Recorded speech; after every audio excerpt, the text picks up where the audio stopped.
아멘. 말씀의 제목은 행함이 없는 믿음입니다. 14절에 내 형제들아 만일 사람이 믿음이 있노라 하고 행함이 없으면 무슨 유익이 있겠느냐. 그 믿음이 능히 자기를 구원할 수 있겠느냐. 이 질문을 하고 있지요. 그러니까 믿음이 있노라 하고 행함이 없는 것은 아무 유익이 없다라는 말과 같습니다. 그러니까 쓸모없는 그 믿음이 쓸모없다 이 말이거든요. 그러니까 유익되지 않는 믿음으로 자기를 구원할 수 있겠느냐. 쓸모없는데 어떻게 자기를 구원에 이르게 할 수 있겠습니까? 어제 우리가 이제 연합예배, 한국교회 연합예배 110만이 모였다고 그 뉴스에 나오지요. 우리가 힘을 모으면 그게 이제 어떤 행함에 대한 믿음이 아니겠어요. 말만이 아니고 진짜로 모여서 정말 우리는 이렇게 사람들을 사랑합니다. 그러니까 성소수자를 사랑한다는 말 아니겠어요. 그래 진정 같이 상생의 그런 삶을 우리가 이제 추구한 거 아니겠어요? 누구를 비난하고 정죄하는 것이 아니라 정말 우리가 가지고 있는 믿음의 가치를 또 이렇게 증명해 보인 점이 또 하나님께 감사할 그런 일이죠. 우리 대부분의 성도들은 이제 믿음으로 구원 얻는다는 이 교리에 익숙해 있죠. 그래서 믿으면 된다. 그래서 그 믿음과 같은 이제 그 동전의 양면과 같지요. 그 행함에 대해서는 익숙치 못한 그런 부분도 있습니다. 누군가 우리를 도와주겠다라고 약속을 해놓고 말만 한다면은 그 말은 이제 그 진실성을 잃어버리게 되는 것입니다. 또다시 내가 당신을 도와주겠습니다라고 해도 그 말을 신뢰하기는 약간 어렵게 됩니다. 예수님께서 내가 너희를 구원하겠다. 말만 하시고 우리의 구원과 관련된 어떤 아무런 행동도 하지 않으셨다면은 그냥 감동적인 말에 불과하죠. 참 좋은 말씀이시구나. 그러나 그 말은 나중에 보면 다 공허한 말뿐이었다라는 겁니다.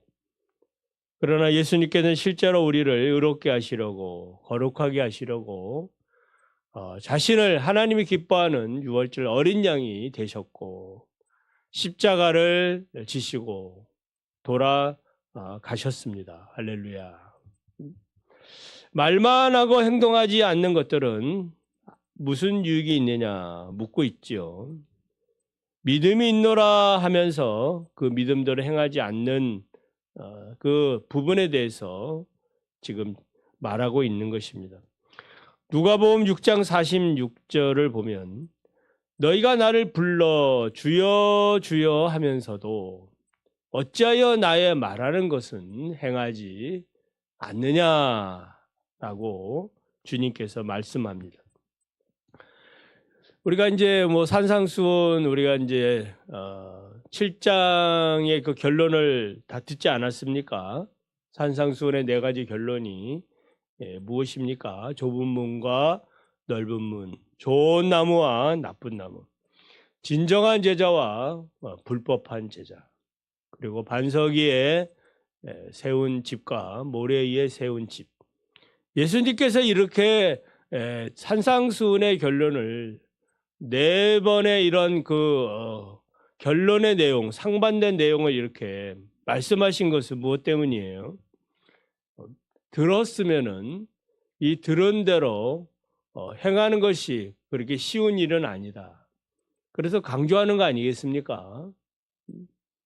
들은 대로 사는 것이 쉽지 않기 때문에 강조하는 거예요. 좁은 문으로 들어가기를 힘쓰라. 좋은 열매 맺기를 힘써라. 진정한 제자가 되기를 힘써라. 반석 위에 집을 짓기를 힘써라. 그래서 지혜로운 자가 되기를 원하셨던 것입니다. 참된 믿음의 실천은 다른 사람의 필요를 채워주는 것으로부터 시작이 됩니다. 자기 만족이 아니고 믿었으면 그 믿음의 내용을 가지고 실천하는 거지요. 왜냐하면 나는 이미 하나님의 말씀을 통하여 복을 받았거든요. 그 깨달음이 온 거지요. 삶의 어떠한 목적과 방향을 깨달은 거예요. 그렇다면은 어떻게 하는 거예요? 내가 가지고 있는 이 진리를 조금이라도 실천하는데 그 목적이 있는 겁니다. 바울은 디모데에게 그 디모데전서 4장 16절을 보면 네가 네 자신과 가르침을 삼가 이 일을 계속하라. 이것을 행함으로 네 자신과 내게 듣는 자를 구원하리라. 자, 그래서 오늘 본문 15절, 16절을 보면 행함이 없는 믿음의 허구성을 보여주는 구체적인 예를 언급하고 있죠. 야고보는 먼저 헐벗고 굶주린 형제 자매들에게 말만 하죠. 평안히 가라, 덥게 하라, 배부르게 하라 하면서 실제로는 그 몸에 쓸 것을 아무것도 주지 않는다면은 그 말이 평안히 가라, 덥게 하라 이 말의 의미가 없는 거예요. 그래서 행함이 없는 믿음의 허구성을 제시해 주고 있는 거예요. 그러니까 진짜 허구가 아니고 실제가 되려면 어떻게 하는 거예요? 그 사람의 필요를 조금이라도 우리도 뭐 각자가 형편이 있는 거 아니겠습니까? 그렇지만 내 형편에 맞도록 우리는 그 사람의 필요를 조금이라도 채워주는 일을 해야 한다라는 것입니다. 선한 사마리아인의 비유에서 보듯이 강도 만난 자를 위하여 어떻게 합니까? 그의 필요를 채워주죠. 응급치료를 하고 그리고 안전한 안식처로 데리고 가서 그리고 여관 주인에게 돈이 부족하면 내가 돌아오는 길에 다시 드리겠습니다. 만약 이런 이웃을 만난다면 그 강도 만난 자 뭐라고 하겠습니까? 그래도 이 세상은 살만 난다. 살만하다. 뭐 이러지 않겠습니까? 다른 사람들 제사장 레위인은 다 뭐 이 사람이 뭐 안 볼 수도 있죠. 뭐 거의 죽어가고 있었으니까. 그렇지만은 사람들은 알지 않겠어요?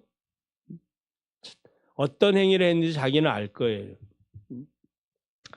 사람들의 필요를 채우는 것은 주기도의 가르침이기도 하지요. 예수님께서는 일용할 양식을 구하라. 그러니까 일용할 양식 속에는 무엇도 필요한 거예요? 여러분이 구한 것이 들어가겠지요. 나의 필요뿐만 아니라 하나님, 우리의 형제자매에 필요한 것들을 하나님 주옵소서. 이게 이제 일용할 양식의 어떤 범위, 이게 이제 포괄적인 그 범위라고 말씀드릴 수 있어요. 그래서 우리 예수님께서는 천국 복음을 전파하셨을 때에 병든 자와 줄인 자를 늘 또 채워주시고 그를 불쌍히 여겨 주신 것을 볼 수가 있습니다. 그래서 하나님의 나라는 단순한 그런 뭐 정신적 평화만 누리는 철학적인 토론만 하는 그런 수도원이 아니에요. 뭐 그런 이제 수도원 생활을 하실 분도 계시겠지만은 실제적으로 뭐 아픈 사람들이 있고 고통받는 이웃이 있는 이 사회 속에서 너희는 소금이 되어라. 너희는 빛이 되어라. 그러니까 더불어서 함께 살아가는 이 사회를 만들어 가는 것입니다. 그래서 세례 요한은 진정한 회개에 대해서 뭐라 얘기해요? 누가복음 3장 11절을 보면 옷 두 벌 있는 자는 옷 없는 자에게 나누어 줄 것이요 먹을 것이 있는 자도 그렇게 하라. 그러니까 진정한 회개의 그런 태도가 무엇인지 잘 말해주고 있습니다. 예수님께서도 마태복음 25장 35절 36절에서 그 양과 염소를 구분할 때에 그 심판 기준을 말씀하고 있잖아요. 내가 줄일 때에 너희가 먹을 것을 주었고 목마를 때에 마시게 하였고 나그네 되었을 때에 영접하였고 벗었을 때에 옷을 입혔고 병들었을 때에 돌아보았고 옥에 갇혔을 때도 와서 보았다. 그러니까 어떤 사람이 과연 천국에 들어갈 자냐, 주님께서 그 기준을 말씀하고 있어요. 그래서 17절을 보면 이와 같이 행함이 없는 믿음은 그 자체가 어떻게 된 거예요? 죽었다.